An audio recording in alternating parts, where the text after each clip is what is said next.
Hi, this is Marguerite Orain. I want to talk to you today about leading from home. But a little story about me. When I was 5 months pregnant with my first child, I moved my office home. I converted the garage into my office.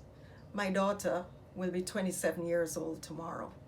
So I've worked for 27 years in both Jamaica and in Canada from my home office. It hasn't been easy, so I do understand the challenges of working from home. But I've come to a place through experimentation, being coached, reading, of being happy, very happy with my life working from home. And I'll share some of these tips that I have learned in another video. But today, I want to talk about how you lead from home, because it's not as easy as just packing up on, Friday and saying, okay, everyone, pack up your laptops, take whatever files you think you're going to need, remember your passwords, go home, find a dedicated space, and Monday morning, whoops, hi ho, and off to work we go. Doesn't work that way. And your challenge as a leader is to take your team through this with a team that's experiencing a lot of uncertainty, angst, concern, personal challenge, and indeed just raw fear about not even the future, but even about what tomorrow will bring. So there are three things that I want to share with you that I think as leaders you need to be particularly cognizant of as you lead your team from home. The first is trust. Trust your team. Trust that they want to do their best. Trust that they want the organization to succeed. Trust that they want you to succeed.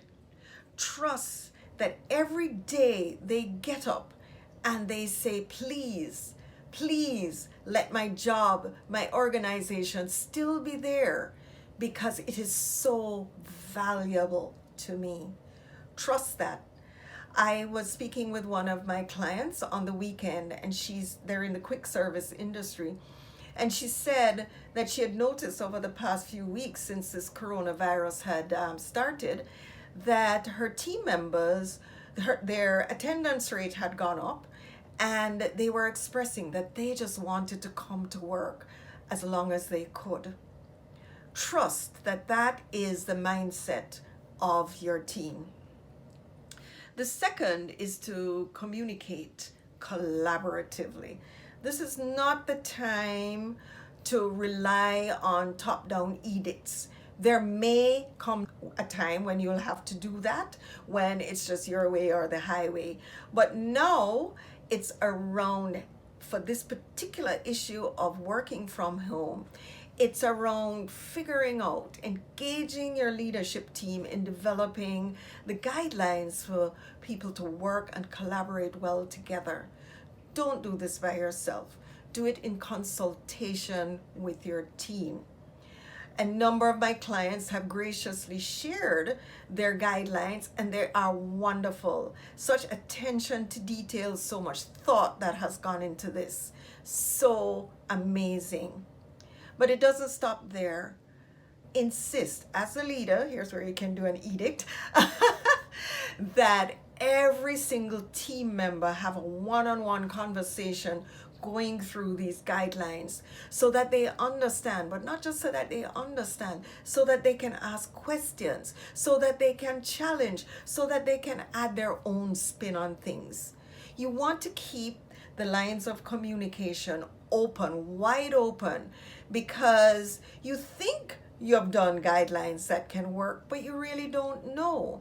And so it's important to establish that team members feel free to come to you or the head of their department or whoever to say, hey, I know there's this guideline, but it's not working.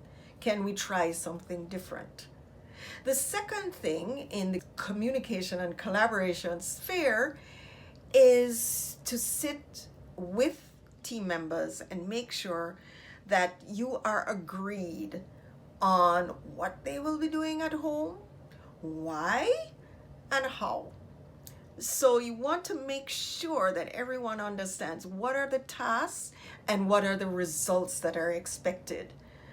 You can't pass by their desk to check, so you've got to make it very clear up front. You want to share with them why. Everyone needs to understand how their work, what they're doing, adds value to the organization. And you need to be very clear on how. How are they to carry out this work?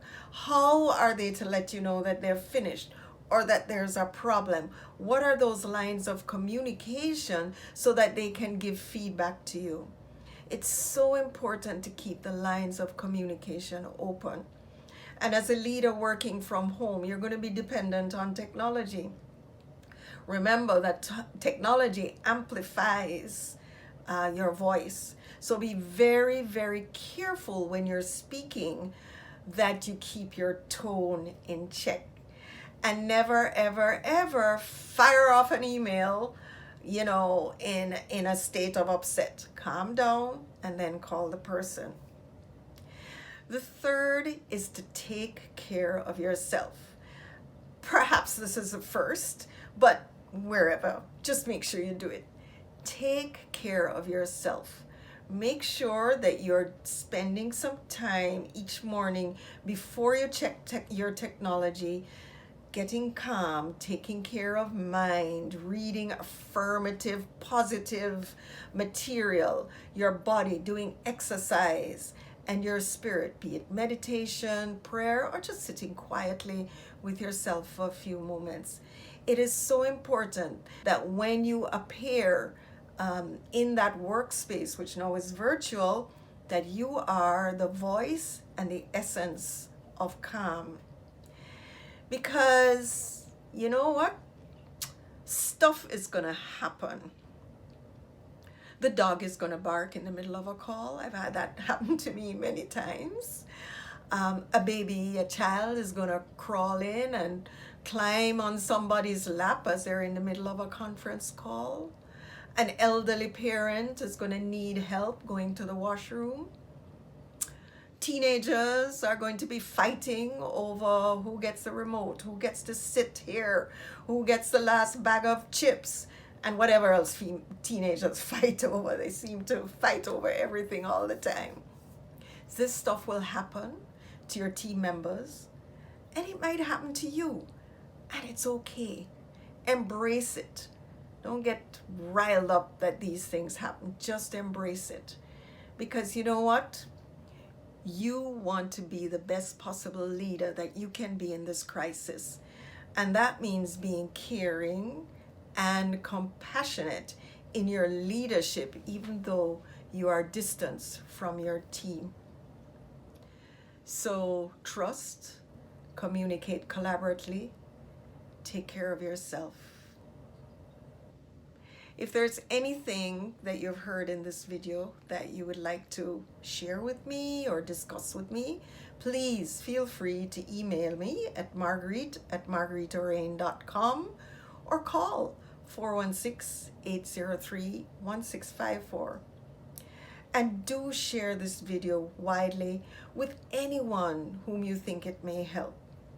We're all in this together, and we're all going to get out of it together. Namaste.